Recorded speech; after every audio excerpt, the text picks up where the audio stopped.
In the opening months of 1943, the survival of the free world balanced on a single, fraying lifeline, the convoy corridor stretching across the North Atlantic. And by that winter, it was nearly destroyed. German U-boats, operating in coordinated and merciless wolf packs, were sending Allied merchant ships to the bottom faster than new ones could be launched. In March alone, almost 100 vessels vanished beneath the waves.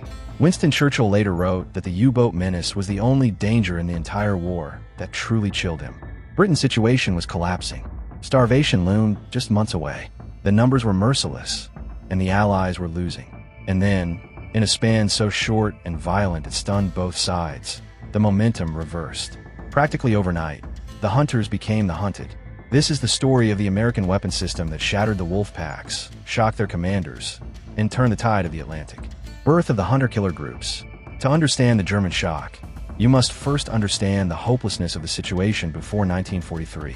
The Battle of the Atlantic wasn't a battle, it was a massacre. Admiral Karl Donitz, a cold, brilliant tactician, had perfected the wolf pack strategy. His submarines weren't lone raiders. They were a coordinated web of steel predators. They stretched themselves across the known convoy routes, like a picket line. When a single U-boat spotted a convoy, it didn't attack. It reported. And for the next 48 hours, every submarine within radio reach converged on that position. Then, usually under the cover of darkness, they descended in a coordinated frenzy. 12 or more U-boats attacking from all directions. The few Allied escorts, usually a handful of destroyers or corvettes, were hopelessly outmatched. A destroyer charging one submarine meant two others slipped into the convoy's heart, firing torpedoes into defenseless freighters. For the merchant sailors, it was hell on earth. For the U-boat arm, it was their so-called happy time.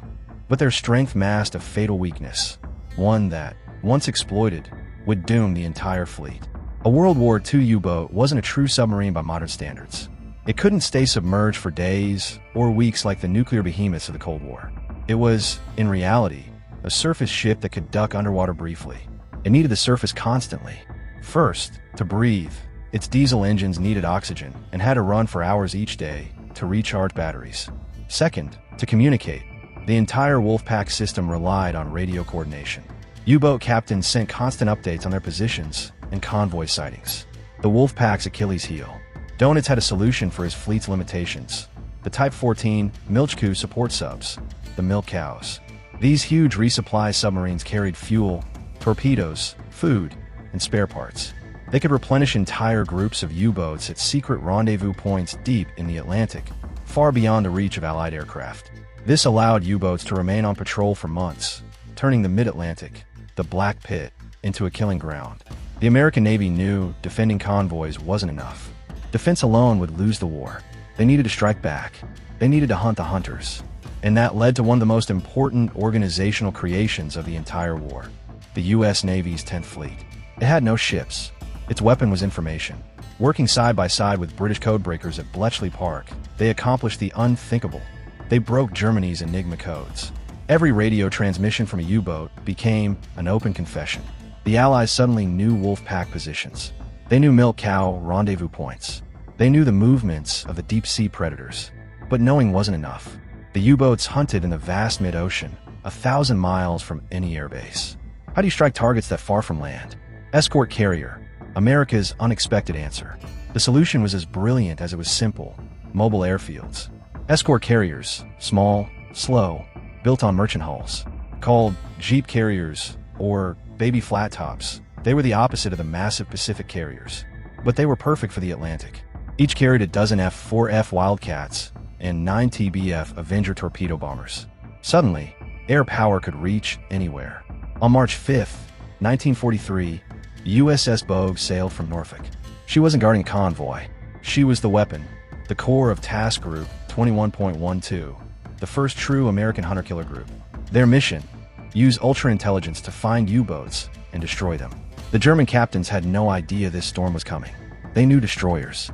They knew sonar pings. They knew how to dive and hide. They had no defense against aircraft they never saw. On May 22nd, an Avenger from the Bogue, flown by Lieutenant William Chamberlain, caught U-569 charging its batteries. The sub tried to crash dive. Too late. Depth charges detonated, so close they blasted the submarine back to the surface. Wounded and helpless, the German crew surrendered. confused, terrified, repeatedly asking interrogators one question: "How did you find us?" It was as if the Allies could see through the ocean. Secret weapons. Their terror had these sources. The Americans used a new radar, a high-frequency set invisible to German detectors. U-boats couldn't hear it. They had no warning. A plane could be overhead before lookouts spotted it. HF/DF, Huff-Duff, high-frequency direction finding. The moment a U-boat transmitted even a half-second message, escort ships got an instant bearing. With two bearings, they drew intersecting lines, revealing the submarine's exact position. The Wolfpack's lifeline, radio, had become a beacon guiding their executioners. The most frightening of all, the Mark 24 mine, a deliberately misleading name. It wasn't a mine. It was Fido, the first Allied acoustic homing torpedo. Dropped from aircraft, it entered the water, listened for propellers, and hunted the submarine. U-boats couldn't outrun it, couldn't hide from it. Running their engines only made themselves louder targets. It was a nightmare weapon, silent, inevitable, and deadly. May 1943 became Black May for the U-boat fleet. Germany lost more submarines that month than ever before, but Donitz refused to back down. He ordered U-boats to stay surfaced and fight back with anti-aircraft guns. Fatal German miscalculation. On June 5th, aircraft from USS Bogue discovered U-217 on the surface. The U-boat opened fire. The American pilots, veterans hardened in the Pacific, attacked without hesitation. The fight lasted 18 minutes. Wildcats shredded the gun crews. Avengers dropped their charges with surgical precision. U-217 was blasted apart with all hands lost. The pilot's after-action report was chilling in its simplicity. Submarine sunk.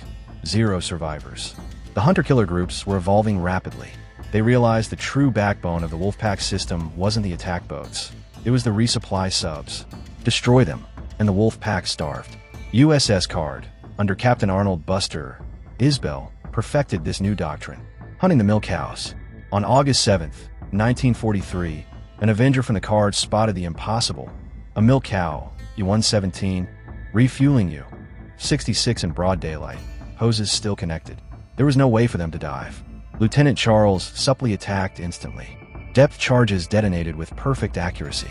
U-117 erupted in a gigantic fireball visible for miles. U-66 barely escaped, but the psychological blow was devastating. German captains began writing desperate, fearful reports. Intercepted diaries showed the growing panic. The Americans appear everywhere at once. Their aircraft come without warning.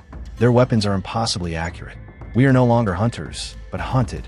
Even hardened aces, men with years of victories, were losing nerve. Many had already been pulled from command for exhaustion. The hunter-killer groups had cornered the U-boats. Surface and you die to radar-guided aircraft. Transmit a radio message, and Huff-Duff reveals your position. Stay submerged, and your batteries die, while Fido listens for you in the darkness. Every choice led to death. Bowery versus U-405, a battle from another century. On Halloween night, 1943, USS Bowery detected U-405. Depth charges forced the sub to surface. With diving impossible, the German commander chose a last-stand surface fight.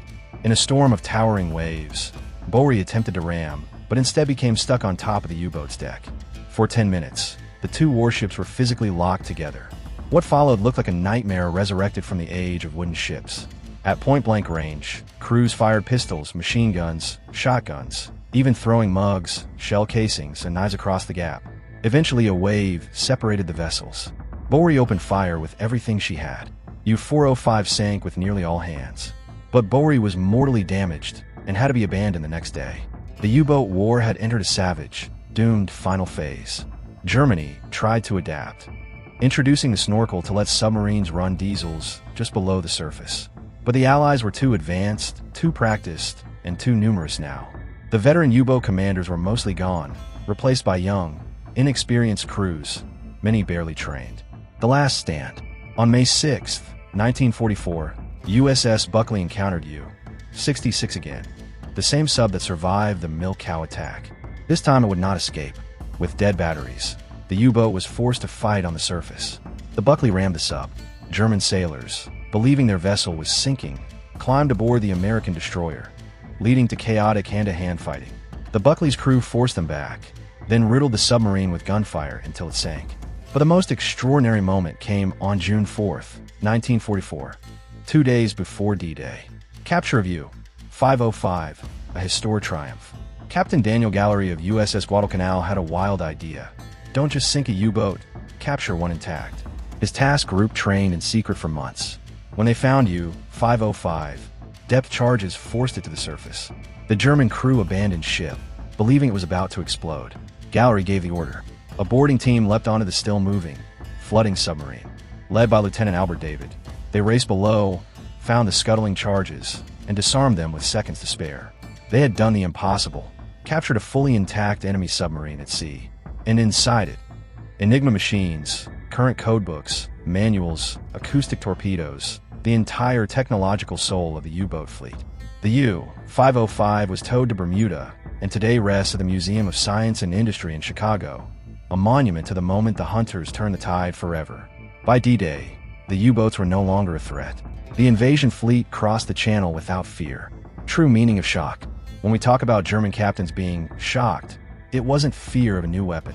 It was the crushing realization of something deeper, that they were no longer apex predators, but prey. That an unseen intelligence monitored every move. That their communications were read, their tactics predicted, and their lifelines severed. It was the collapse of an entire way of war. Of the 40,000 men who served in the U-boat fleet, 30,000 died. A 75% fatality rate, the highest of any service in any nation during World War II. The hunter-killer groups, centered around those small escort carriers, didn't just win a battle. They rewrote the nature of naval warfare. They created the blueprint of modern maritime dominance. Data, air power, ships, submarines, all fused into one coordinated killing machine. It dominated the seas in 1945, and it remains the foundation of U.S. carrier strike groups today. The lesson from the cold Atlantic is brutally clear. The lone predator cannot survive against a coordinated, intelligent, relentless pack. If this journey through history kept you locked in, then don't let it end here. Hit subscribe, tap like, and join this community of people who love exploring the battles, machines, and decisions that shaped our world. When you support the channel, you help bring these forgotten stories back to life.